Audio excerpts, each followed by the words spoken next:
নমস্কাৰ আপোনালোক সকলোকে পুনৰবাৰ টিকে মাইণ্ডৰ অন্য এটা ৰাতিপুৱাৰ ধামাকাদাৰ খবৰলৈ স্বাগতম জনাইছোঁ। আমাক সকলোকে কলোৱাই জুবিন দাই আমাক সকলোকে এৰি থৈ গুচি গ'ল। জুবিন দাৰ সকলোবিলাক খবৰ সকলোবিলাক আপডেট হয়তো আপোনালোকে মোবাইলে এতিয়া লাভ কৰিছে। তো সেইবাবে জুবিন দাৰ খবৰনো আপোনালোকক কি জনাম, পৰাপক্ষত এনে কিছুমান খবৰ বাছনি কৰি উলিয়াইছোঁ যিবিলাক হয়তো আপোনালোকে এতিয়ালৈকে শুনা নাই। তো সেইবাবে ভিডিঅ'টো প্ৰথমৰ পৰা শেষলৈকে চাই থাকিব। আগবাঢ়িছোঁ আজিৰ প্ৰথমটো খবৰ ওলাই পৰিছে অংগৰাগ পাপন মহন্ত জুবিন দাক শেষ শ্ৰদ্ধাঞ্জলি জনাবৰ বাবে অসমলৈ আহিব বুলি এতিয়া খবৰ ওলাই পৰিছে। পাপন দাক সামাজিক মাধ্যমত ট্ৰল কৰি আছিলে অসমৰ একাংশ লোকে। যিহেতু পাপন দা হৈছে অসমৰ ল'ৰা, তো অসমৰ ল'ৰা হৈ কুলিৰ দৰে বহাগ মাহত আহি টকা উপাৰ্জন কৰি পুনৰ মুম্বাইলৈ গুচি যায়। অসমৰ এজন জনপ্ৰিয় তাৰকা নাইকিয়া হৈ গৈছে। তো তেখেতৰ শ্ৰদ্ধাঞ্জলি অনুষ্ঠানত পাপন মহন্ত বা অংগৰাগ মহন্তক দেখিবলৈ পোৱা নাই। গতিকে এইটো এটা বিৰাটেই দুখজনক খবৰ, যাৰ বাবে নেকি সামাজিক মাধ্যমত অংগৰাগ মহন্ত বা পাপন মহন্তক সকলোৱে ট্ৰল কৰিছে বা সমালোচনা কৰিছে। আৰু তাৰ পাছতে এতিয়া খবৰ ওলাইছে যে অংগৰাগ মহন্ত বা পাপন মহন্ত এতিয়া জুবিন গাৰ্গ বা জুবিন দাক শেষ শ্ৰদ্ধাঞ্জলি দিবৰ বাবে অসম পাবহি বুলি জনাইছে। আপুনি বাৰু কেতিয়াবা লোনৰ কাৰণে আবেদন কৰিবলৈ গৈছেনে নাই যোৱা, কমেণ্ট ছেকশ্যনত জনাবচোন। যদি আপুনি কেতিয়াবা লোনৰ কাৰণে আবেদন কৰিবলৈ গৈছে তেন্তে আপোনালোকে হয়তো এটা ৱৰ্ড শুনা পাইছে, সেইটো হৈছে চিভিল। যে আপোনাৰ চিভিল কেনেকুৱা আছে, যে আপোনাৰ চিভিল বেয়া আছে। যদি চিভিল বেয়া থাকে আপুনি লোন নাপায়, যদি চিভিল ভাল থাকে তেন্তে লোন লাভ কৰে। যদি আপোনালোকৰ চিভিল 700ৰ ওপৰত থাকে তেন্তে আপোনালোকে সহজতে লোন লাভ কৰে, আৰু চিভিল যদি 700ৰ তলত থাকে তেনেহ'লে সহজতে লোন লাভ নকৰে। এতিয়া এই চিভিল ভাল আৰু বেয়া কেনেকৈ নিৰ্ধাৰিত হয়? যদি আপুনি ক'ৰবাৰ পৰা কিবা লোন এটা লোৱাৰ পাছত সেই লোনটো সময়মতে যদি পৰিশোধ কৰি থাকে তেন্তে আপোনাৰ চিভিল ভালে থাকে, 700ৰ ওপৰতে থাকিব। আৰু সেই লোনটো যদি আপোনালোকে সময়মতে পৰিশোধ নকৰে তেনেহ'লে আপোনালোকৰ চিভিল স্ক'ৰ 700ৰ তলত গুচি আহিব, মানে 600ৰ ঘৰত আহি যাব, আৰু তেতিয়াই আপোনালোকে এজন বেয়া চিভিল হোল্ডাৰ, আৰু তেতিয়া আপোনালোকে লোন লাভ নকৰে। কিন্তু এতিয়া নিৰ্মলা সীতাৰামন ডাঙৰীয়ে এনে জনাইছে যে এতিয়া লোন ল'বৰ কাৰণে চিভিল স্ক'ৰ নেচেচাৰী নহয় বুলি জনাইছে। তেখেতে কৈছে যে চিভিল স্ক'ৰৰ অবিহনেও এতিয়া বেংকে লোন প্ৰভাইড কৰিব বুলি জনাইছে জনতাক। গতিকে আপোনাৰ বাবে চিভিল স্ক'ৰ এতিয়া মেণ্ডেটৰী নহয়, চিভিল স্ক'ৰ নেচেচাৰী নহয়। আপোনালোকৰ উপাৰ্জনৰ পথসমূহ দেখুৱালে আপোনালোকক এতিয়া লোন প্ৰদান কৰিব বেংকে। আৰু এইটো মোৰ মতে বৰ এটা ভাল সিদ্ধান্তও নহয়, কাৰণ মানুহ ইমানো ভাল নহয়, অলৰেডি তেওঁলোকৰ চিভিল স্ক'ৰ বেয়া, 2-3টা কোম্পানীক পইচা পে' কৰা নাই। গতিকে আগতে মানুহৰ এটা ভয় থাকে যে চিভিল বেয়া হ'ব বুলিয়ে লোনবিলাক পে' কৰে। কিন্তু এতিয়া চিভিলৰ লগত যদি সমস্যাই নাই, যিমানেই হওক লোন পাবই, তেন্তে মানুহে কি কৰিব, লোনবিলাক সময়মতে পে' নকৰিব, সেইটোৱে কথা। আগবাঢ়িছে ইয়াৰ পাছৰটো খবৰ ফালে। ইয়াৰ পাছৰ খবৰটো ওলাই পৰিছে আমাৰ অসমৰ হাৰ্টথ্ৰব জুবিন দাৰ ওপৰত। জুবিন দাক যেতিয়া নেকি বৰঝাৰ বিমানবন্দৰৰ পৰা তেখেতৰ ঘৰলৈ লৈ অনা হৈছিলে, আপোনালোকে বাৰু নিউজ চাইছিলেনে? কেনেকুৱা জনসমুদ্ৰ হৈছিলে আপোনালোকে বাৰু চাইছিলেনে? প্ৰায় 10 লাখতকৈও অধিক মানুহ, অৰ্থাৎ 1 মিলিয়নতকৈও অধিক মানুহ যোৱাকালি সমবেত হৈছিলে। ময়ো যোৱাকালি গৈছিলোঁ, ৰেলীত অংশগ্ৰহণ কৰিছিলোঁ, জুবিন দাক ওচৰৰ পৰা চাই আহিছোঁ। আপুনিও বাৰু গৈছিলেনে নাই যোৱা, কমেণ্ট ছেকশ্যনত জনাব। বিৰাট দুখ লাগিছিলে যোৱাকালি। যিজন মানুহে নেকি 1 ছেকেণ্ডৰ বাবেও মনে মনে নাথাকে সেই মানুহজনে নিস্তব্ধ হৈ পৰি আছিলে। যিজন মানুহে নেকি 1 ছেকেণ্ডৰ কাৰণেও এটা জেগাত বহি নাথাকে, ইফালৰ পৰা ইফালে ঘূৰি থাকে, সেই ব্যক্তিজনে নীৰৱ হৈ পৰি আছে। গতিকে এই অৱস্থাটো দেখি খুবেই বেয়া লাগিছিলে। বাৰু যি কি নহওক, এতিয়া জুবিন দাই মৃত্যুৰ পাছতো এটা ৱৰ্ল্ড ৰেকৰ্ড গঢ়ি থৈ গৈছে। তো জুবিন দা হৈছে এনেকুৱা এজন ব্যক্তি যিজনৰ নেকি মৃত্যুৰ সময়ত পৃথিৱীৰ ভিতৰতেই সৰ্ববৃহৎ মানুহ জমা হৈছে। ইয়াৰ পূৰ্বে আৰু 3জন ব্যক্তিৰ মৃত্যুৰ সময়ত মানুহ মানে গোট খাইছে। তো জুবিন দা হৈছে 4 নম্বৰজন ব্যক্তি যিজনৰ মৃত্যুত ইমান মানুহ গোট খাইছে। প্ৰথমজন আছিলে মাইকেল জেকচন, দ্বিতীয়জন আছিলে ৰজা পোপ ফ্ৰেন্সিছ, তৃতীয়গৰাকী আছিলে ৰাণী এলিজাবেথ, আৰু 4 নম্বৰজন হৈছে জুবিন গাৰ্গ। আমাৰ ভাৰতবৰ্ষততো এতিয়ালৈকে কাৰো মৃত্যুতেই ইমান মানুহ হোৱাই নাই। গতিকে গোটেই ৱৰ্ল্ডৰ কথা কৈছোঁ, ৱৰ্ল্ড ৰেকৰ্ড কৰিছে বা জুবিন দা হৈছে 4 নম্বৰজন ব্যক্তি যিজনৰ মৃত্যুৰ দিনাখন ইমান মানুহৰ সমাগম হৈছে। 1 মিলিয়ন মানুহ মানে ৰখিবলৈ জেগা নাই। বেলেগ এটা যোৱাকালি মানে অনুভূতি আছিলে, যিটো প্ৰধানমন্ত্ৰী ডাঙৰীয়াও দেখি হতভম্ব হৈ গৈছে যে জুবিন এনে এটা বস্তু আছিলে। হয়তো চাগে তেখেতে বুজিয়ে উঠা নাছিলে যে জুবিন কি হয়, কিন্তু কালি গম পাই গৈছে প্ৰত্যেকেই যে একচুৱেলি জুবিন কি হয়। তো আজিৰে পৰা আমাৰ অসমত বা আমাৰ ভাৰতবৰ্ষত GST ৰিডিউচ কৰা হৈছে। প্ৰায়বিলাক বস্তুত এতিয়া 5% GST লাগিব। যেনে আমাৰ প্ৰয়োজনীয় নেচেচেৰী যিবিলাক আইটেম আছে সেইবিলাকত 5% GST লাগিব, খাদ্যবস্তু 5% GST লাগিব। তাৰ লগতে আজিৰে পৰা গাড়ীৰ লগতে বিভিন্ন বস্তু, হোটেলত থকা হৈ গ'ল, বিভিন্ন বস্তু খোৱা বোৱা আদিকে ধৰি বিভিন্ন সামগ্ৰীত GST ৰিডিউচ হৈছে। গতিকে আজিৰে পৰা আপোনালোকে কিবা ক্ৰয় কৰিবলৈ গ'লে প্ৰথমে আপোনালোকে চাব যে পূৰ্বৰ তুলনাত GST কমিছে নে নাই কমা। যদি নাই কমা তেন্তে সেই বস্তুটো ল'ব নালাগে, ক'ব যে নাই নালাগে, মোক মই বেলেগ দোকানৰ পৰা ল'ম। আগবাইছোঁ ইয়াৰ পাছৰটো খবৰ ফালে। ইয়াৰ পাছৰ খবৰটো ওলাইছে যোৰহাটৰ পৰা। যোৰহাটৰ বাসীয়ে জুবিন গাৰ্গক সন্মান জনাই মহালয়াৰ সকলোবিলাক অনুষ্ঠান বাতিল কৰিছে। আমাৰ ইয়াতো মানে আমাৰ লালুকতো এখন কীৰ্তন অনুষ্ঠান আছিলে বেংগলীসকলৰ। তো তেওঁলোককো দেখা পাইছোঁ, তেওঁলোকেও জুবিন দাক সন্মান জনাই তেওঁলোকে মাইক্ৰফোনৰ ব্যৱহাৰ কৰা নাই, মিউজিকৰ ব্যৱহাৰ কৰা নাই, তেওঁলোকে কীৰ্তন পাঠ কৰিছে কিন্তু হাই হুলস্থুল নকৰাকৈ। তো জুবিন দাৰ প্ৰতি থকা এনেকুৱা ৰেচপেক্ট খুবেই ভাল লাগিছে। জুবিন দাৰ প্ৰতি এনেকুৱা ৰেচপেক্ট কোনেও কিন্তু জোৰ জুলুম কৰা নাই, কোনো সংগঠন, কোনো অসমীয়া মানুহে জোৰ জুলুম কৰা নাই যে আপোনালোকে ইয়াতে মিউজিক বজাব নোৱাৰিব, আপোনালোকে মাইক্ৰফোন মানে লাউড স্পীকাৰ ব্যৱহাৰ কৰিব নোৱাৰিব, কোনো জোৰ জুলুম কৰা নাই। কিন্তু নিজে নিজে তেওঁলোকে লাউড স্পীকাৰ ব্যৱহাৰ কৰা নাই, তেওঁলোকে মিউজিক ব্যৱহাৰ কৰা নাই, কীৰ্তন পাঠ কৰিছে। তো কীৰ্তন পাঠ কৰোঁতে এই বস্তুবিলাক তেওঁলোকে ব্যৱহাৰ কৰা নাই। গতিকে জুবিন দাৰ প্ৰতি কিমান মৰম আৰু শ্ৰদ্ধা থাকিব পাৰে মানুহৰ, আপোনালোকে নিজে এবাৰ ভাবক। আগবাইছোঁ ইয়াৰ পাছৰটো খবৰৰ ফালে। জুবিন দাৰ আহি গৈছে ডেথ চাৰ্টিফিকেট। এতিয়ালৈকে কিন্তু তেখেতৰ মৰণোত্তৰ পৰীক্ষা আহি পোৱাহি নাই, কিন্তু ডেথ চাৰ্টিফিকেট আহি গৈছে। আৰু ডেথ চাৰ্টিফিকেটত লিখা অনুসৰি তেখেতৰ মৃত্যু হৈছে পানীত ডুব যোৱাৰ ফলত। তেখেতৰ চিজাৰ এটেক অহা নাছিলে, চিজাৰ এটেকৰ ফলত তেখেতৰ মৃত্যু হোৱা নাছিলে, তেখেতৰ মৃত্যু হৈছিলে পানীত ডুব যোৱাৰ ফলত। এতিয়া প্ৰপাৰ গোটেই ৰিপৰ্টছটো যেতিয়া নেকি পোষ্টমৰ্টমৰ ৰিপৰ্টছ আহিব তেতিয়া গম পোৱা যাব। কিন্তু সদ্যহতে কেৱল ডেথ চাৰ্টিফিকেট আহিছে আৰু সেই ডেথ চাৰ্টিফিকেটত উল্লেখ আছে যে তেখেতৰ চিজাৰৰ বাবে নহয়, তেখেতৰ মৃত্যু হৈছিলে পানীত ডুব যোৱাৰ বাবে। খবৰ ওলাইছে জুবিন গাৰ্গৰ ডেথ চাৰ্টিফিকেট প্ৰেৰণ কৰিছে ছিংগাপুৰ স্থিত ৰাজদূতৰ তৰফৰ পৰা। ডেথ চাৰ্টিফিকেটত মৃত্যুৰ কাৰণ পানীত ডুব যোৱাৰ ফলত উল্লেখ আছে। ডেথ চাৰ্টিফিকেটসমূহ CIDক প্ৰদান কৰিছে অসম চৰকাৰে। অৱশ্যে পষ্টমৰ্টেম ৰিপৰ্ট প্ৰকাশৰ বাবে প্ৰকাশ কৰিলেহে প্ৰকৃত কাৰণ জানিব পৰা যাব।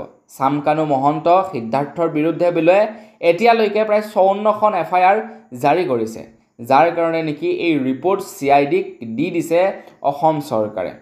জুবিনৰ মৃত্যুৰ সমগ্ৰ ঘটনাৰ তদন্ত কৰি আছে ছিংগাপুৰৰ আৰক্ষীয়ে। জুবিনক ষড়যন্ত্ৰ কৰি নিয়া হৈছিল নেকি সেয়া অসম আৰক্ষীয়ে চাব। সংবাদমেল যোগে আমাৰ অসমৰ মুখ্যমন্ত্ৰী ডক্টৰ হিমন্ত বিশ্ব শৰ্মাদেৱে জনাইছে।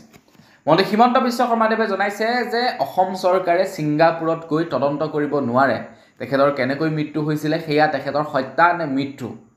তো সেইটো মানে নেচাৰেল মৃত্যু নে তেখেতৰ সেইটো হত্যা আছিলে, সেই সম্পৰ্কে ছিংগাপুৰত গৈ অসম চৰকাৰে বা ভাৰত চৰকাৰে তদন্ত কৰিবগৈ নোৱাৰে। তো ছিংগাপুৰৰ চৰকাৰে সেয়া তদন্ত কৰি আছে, ছিংগাপুৰৰ প্ৰশাসনে তদন্ত কৰি আছে যে সেয়া এটা হত্যা আছিলে নে এটা নেচাৰেল মৃত্যু আছিলে। কিন্তু আমাৰ অসম চৰকাৰে এইটো মানে প্ৰমাণ কৰিব যে তেখেতক ইয়াৰ পৰা নিয়াটো এটা প্ৰি প্লেনিং আছিলে নেকি, মানে ছিংগাপুৰলৈ যে তেখেতক লৈ যোৱা হৈছিলে তো ইয়াতে প্ৰি প্লেন কিবা জড়িত হৈ আছিলে নেকি, সেইটোহে প্ৰমাণ কৰিব। গতিকে দেখা যাওক কি খবৰ ওলাই অনাগত সময়ত। মোৰ বোধেৰে অকণমান হ'লেও যদি কোনোবাই কিবা গম পায়, এই চামকানু মহন্ত বোলাজনটো আহিলেতো অসম চৰকাৰে মানে আমাৰ অসমৰ ৰাইজেতো এৰি দিয়াত নাই, কিন্তু তাৰ পাছতো যদি বেলেগ কোনোবা মানুহ যদি অকণমান হ'লেও মানে ইয়াতে সাঙুৰ খায় ন, কি যে কৰিব ঠিক নাই। কিন্তু আগবাইছোঁ ইয়াৰ পাছৰটো খবৰ ফালে। এইখিনিতে সাঙুৰ খোৱাৰ কথা কৈছিলোঁহে। সাঙুৰ খোৱাৰ কথা কওঁতেই এটা খবৰ ওলাই পৰিছে। আপোনালোকে হয়তো জুবিন দাৰ সৈতে থকা শেখৰক চিনি পায়, যিজন নেকি জুবিন দাৰ সৈতে ছিংগাপুৰলৈ গৈছিলে। তো শেখৰে জুবিন ফেন ক্লাবৰ এজন ব্যক্তিৰ সৈতে মেছেজ কৰিছিলে যোৱাকালি আৰু সেই মেছেজসমূহ এতিয়া প্ৰচাৰ পাইছে সামাজিক মাধ্যমত আৰু সেই মেছেজসমূহত এনেকুৱা কিছুমান কথা উল্লেখ আছে যিবোৰ কথাই পোনপটীয়াকৈ এইটো প্ৰমাণ কৰে যে সিদ্ধাৰ্থই এই গোটেইটো প্ৰি প্লেন কৰিছিলে সিদ্ধাৰ্থ অৰ্থাৎ জুবিনদাৰ যিজন মেনেজাৰ আছিলে সেই মেনেজাৰজনেই হত্যা কৰিছিলে এইটো এক প্ৰকাৰ ক'বলৈ গ'লে ইয়াতে লিংক থকা বুলি ক'ব পাৰি জুবিনদাৰ এটা 5 কোটি টকীয়া ঘৰ পছন্দ হৈছিলে যিটো ঘৰৰ অৰিজিনেল কষ্ট আছিলে 20 কোটি টকা তো বেংকৰ পৰা তেখেতে ক্ৰয় কৰিব বিচাৰিছিলে বেংকে সেইটো 5 কোটি টকাত দিব বুলি কৈছিলে তো জুবিনদাই সেই ঘৰটো ক্ৰয় কৰিবলৈ লওঁতে সিদ্ধাৰ্থে ক'লে যে পইচা নাই কিন্তু তাৰ বিপৰীতে সিদ্ধাৰ্থে আকৌ প্ৰায় 30 কোটি টকীয়া এখন হোটেল নিৰ্মাণ কৰিছে 30 কোটি টকীয়া এখন হোটেল নিৰ্মাণ কৰিছে কেবা কোটি টকীয়া তেখেতে এটা পানীৰ প্ৰজেক্ট অলৰেডি আৰম্ভ কৰিছে পানীৰ এটা কোম্পানী তেখেতে আৰম্ভ কৰিছে তেখেতৰ নিজা খুব সুন্দৰ বাসগৃহ নিৰ্মাণ কৰিছে কিন্তু জুবিনদাৰ বাসগৃহটো এতিয়ালৈকে সম্পূৰ্ণ হৈ উঠা নাই কিয় কাৰণ হাতত বলে পইচা নাই শেখৰে কোৱা অনুসৰি যদিহে জুবিনদাই হিচাপ বিচাৰিলেহেঁতেন তেতিয়া গোটেইবিলাক তথ্য ওলাই পৰিলেহেঁতেন তো তেখেতে এজন জুবিনৰ ফেন ক্লাবৰ নেতা ব্যক্তিৰ সৈতে এই কথা বতৰাবিলাক আলোচনা কৰি আছিলে গতিকে এইটো এটা কাৰণ হ'ব পাৰে তেখেতে হয়তো জুবিনদাৰ যিমানবিলাক টকা পইচা আছিলে সকলোবিলাক মানে খৰচা কৰিলে সকলোবিলাক হৰপি ল'লে জুবিনদাৰ গোটেই সা সম্পত্তি আৰু এতিয়া ফচিব বুলি এনেকুৱা এটা কাম কৰিলে এনেকুৱাও হ'ব পাৰে মুঠৰ ওপৰত ক'বলৈ গ'লে জুবিনদাৰ যিটো নেকি মৃত্যু এইটো নৰ্মেল মৃত্যু কেতিয়াও হ'ব নোৱাৰে ইয়াৰ আঁৰত নিশ্চয়কৈ ৰহস্য লুকাই আছে আগবাইছে ইয়াৰ পাছৰটো খবৰ ফালে জুবিন অনুৰাগীসকলে এতিয়া জুবিনদাৰ মৃত্যুৰ তদন্ত বিচাৰিছে আৰু সেই মৰ্মে অসমৰ মুখ্যমন্ত্ৰী ডাঙৰীয়াদেৱে জুবিন গাৰ্গৰ মৃত্যুৰ তদন্ত ইতিমধ্যে কৰিবৰ কাৰণে নিৰ্দেশনাও প্ৰদান কৰি দিছে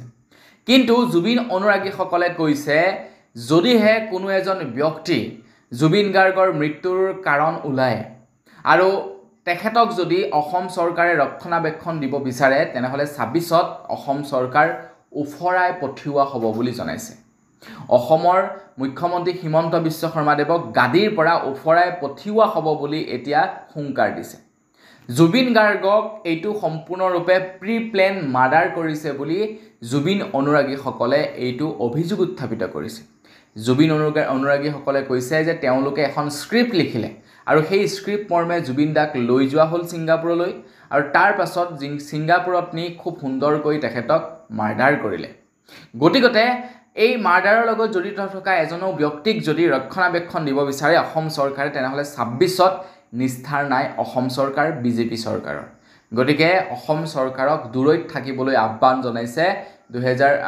যদি 2026ৰ নিৰ্বাচনত ভালদৰে জয় হ'ব বিচাৰে এয়া জুবিন অনুৰাগীসকলৰ হুংকাৰ অসম চৰকাৰক আগবাইছে ইয়াৰ পাছৰটো খবৰ ফালে আজি অফিচ কাছাৰী দোকান সকলোবিলাক খোলা থাকিব আজি অফিচ কাছাৰী দোকান সকলো খোলা থাকিব কিন্তু কালিলৈ আনুষ্ঠানিক বন্ধ থাকিব কালিলৈ অফিচ কাছাৰী দোকান পহাৰ সকলোবিলাক আনুষ্ঠানিকভাৱে বন্ধ থাকিব জুবিনদাই কৈছিলে যে মই যেতিয়া মৰিম তেতিয়া আমাৰ অসমত 7 দিন বন্ধ থাকিব গতিকে অসম চৰকাৰক মোৰ এটা ৰিকুৱেষ্ট জুবিনদাৰ এই যিটো নেকি ইচ্ছা এই ইচ্ছাটো যাতে ফলপ্ৰসূ কৰে 7 দিন লাগাতাৰ যাতে বন্ধ থাকিবলৈ দিয়ে অসম চৰকাৰে পূজা আহি আছে অসম চৰকাৰে কৈছে যে পূজা আহি আছে দোকানবিলাক যদি বন্ধ কৰি থওঁ দোকানীবিলাকৰ প্ৰব্লেম হ'ব আৰে হওক না এবাৰহে প্ৰব্লেম হ'ব হয় নহয় গতিকে এবাৰ প্ৰব্লেম হওক দিয়ক দোকানীবিলাকৰ এবাৰ প্ৰব্লেম হওক দিয়ক মানুহবিলাকৰ মোৰ মতেতো এইবাৰ পূজাক লৈও এছঅপি বেলেগকৈ বনাই দিব লাগে কোনো মিউজিক নহ'ব কোনো পূজাস্থলীতে কোনো গান বাজনা নহ'ব পূজাস্থলীতে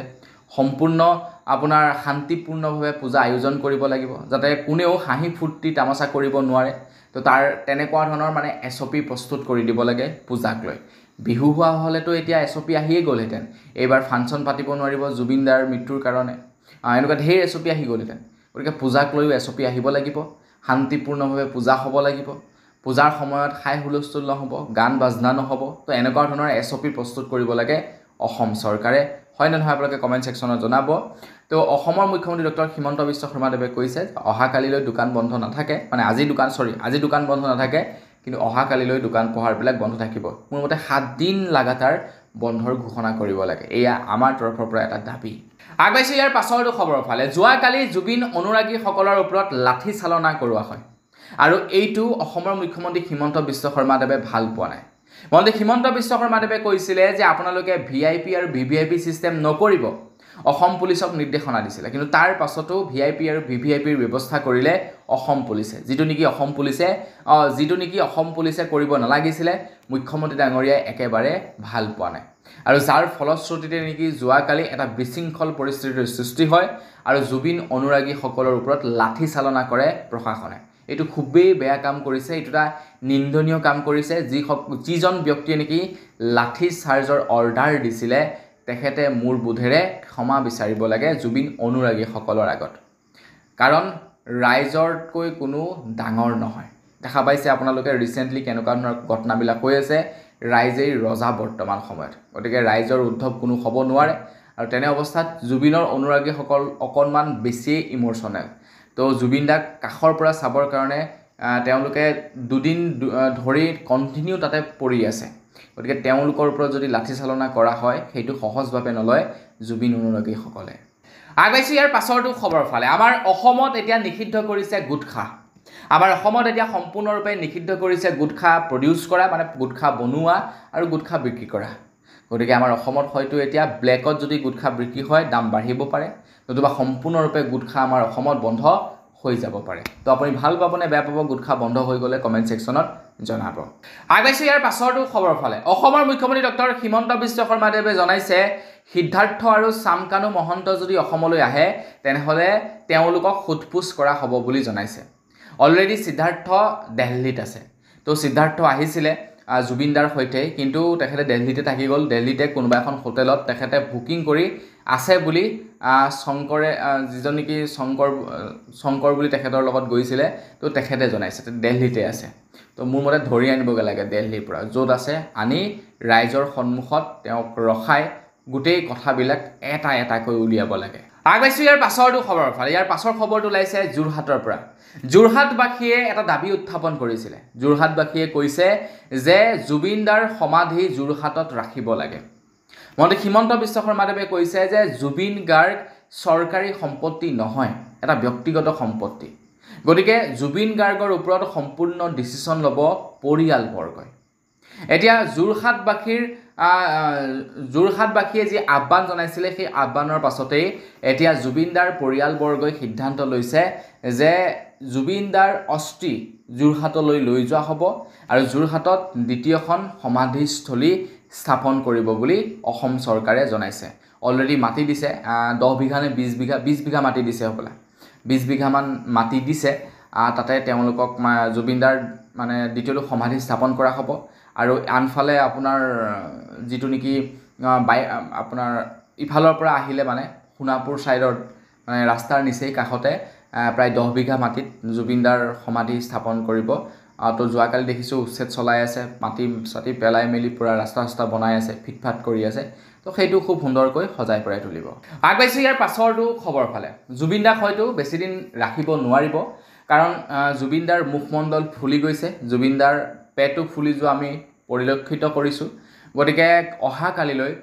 জুবিনদাক মানে জুবিনদাৰ যি নেকি ক্ৰিয়াকৰ্ম আছে সেই ক্ৰিয়াকৰ্মসমূহ কৰা হ'ব আৰু যোৰহাটলৈ জুবিনদাক কেতিয়াও নিনিয়ে গোটেই অসম ভ্ৰমণ কৰোৱাৰ দাবী উত্থাপন কৰিছিলে সেয়া নহ'ব আৰু কিছু লোকে কৈছিলে জুবিনদাক সংৰক্ষণ কৰিবৰ কাৰণে তো সেয়াও মোৰ বুধেৰে নহ'ব কিন্তু জুবিনদাৰ তেখেতৰ ভৰিৰ ছাপটো এজন ব্যক্তিয়ে তেখেতৰ ভৰিৰ ছাপটো ৰাখি থৈছে আজিকালি পাৰি নহয় কিছুমান বস্তু আছে এপক্সি ৰেজিন বুলি নে কি বুলি কয় সেই বস্তুটোৰ জৰিয়তে মানুহৰ ভৰিৰ ছাপ বা ভৰিৰ হাতৰ বস্তুবিলাক ৰাখি থব পাৰি মানে ছাপ তাপ কিবা কিবি তো তেখেতৰ জুবিনদাৰ হাতৰ ছাপ ভৰিৰ ছাপ এই বস্তুবিলাক ৰাখি থৈছে যাতে ভৱিষ্যতলৈ মানে এটা চিন হয় যে জুবিনদাৰ মৃত্যুৰ সময়ত তেখেতৰ ভৰিৰ ছাপ এনেকুৱা আছিল আগবাইছে একেবাৰে শেষৰটো খবৰ ফালে একেবাৰে শেষৰ খবৰটো ওলাই পৰিছে জুবিনদাৰ ওপৰতে তো জুবিনদাক পোষ্টমৰ্টেম কৰা হয় এটা আপোনালোকে হয়তো জানে যে যেতিয়াই নেকি পোষ্টমৰ্টেম কৰে তেতিয়া মানুহজনক কাটি পেলোৱা হয় কিন্তু সিংগাপুৰত জুবিনদাক নকটাকৈ পোষ্টমৰ্টেম কৰে বুলি খবৰ ওলাই পৰিছে তো জুবিনদাক কটা চিঙা নকৰাকৈ তাৰ পৰা ইয়ালৈ পঠিয়াই দিয়া হয় অত্যাধুনিক প্ৰযুক্তিবিদ্যাৰ জৰিয়তে তেখেতৰ পোষ্টমৰ্টেম কৰা হয় বুলি জনাইছে মানে এইটোটা ৰিকুৱেষ্ট কৰিছিল যাতে কটা চিঙা নকৰাকৈ তেখেতৰ পোষ্টমৰ্টেম কৰিব পাৰে আৰু ঠিক তেনেকৈ সিংগাপুৰেও সহায় কৰিলে তো কটা চিঙা নকৰাকৈ জুবিনদাক পোষ্টমৰ্টেম কৰিলে সিংগাপুৰত আৰু তাৰপিছত খুব সোনকালে এতিয়া পষ্টমৰ্টেম ৰিপৰ্টো আহি যাব আৰু তাৰপিছত গম পোৱা যাব যে এয়া কি আছিলে, এয়া এক হত্যা নে তেখেতৰ নৰ্মেল মৃত্যু। তো বন্ধু বান্ধৱীসকল, আজিৰ ভিডিঅ'ত জনাবলগীয়া খবৰ ইমানেই আছিলে। পুনৰ এটা ভিডিঅ'ৰ সকলোকে লগ পোৱাৰ খাই দিলোঁ। বিদায় মাগিছোঁ। ধন্যবাদ। জয় অসম।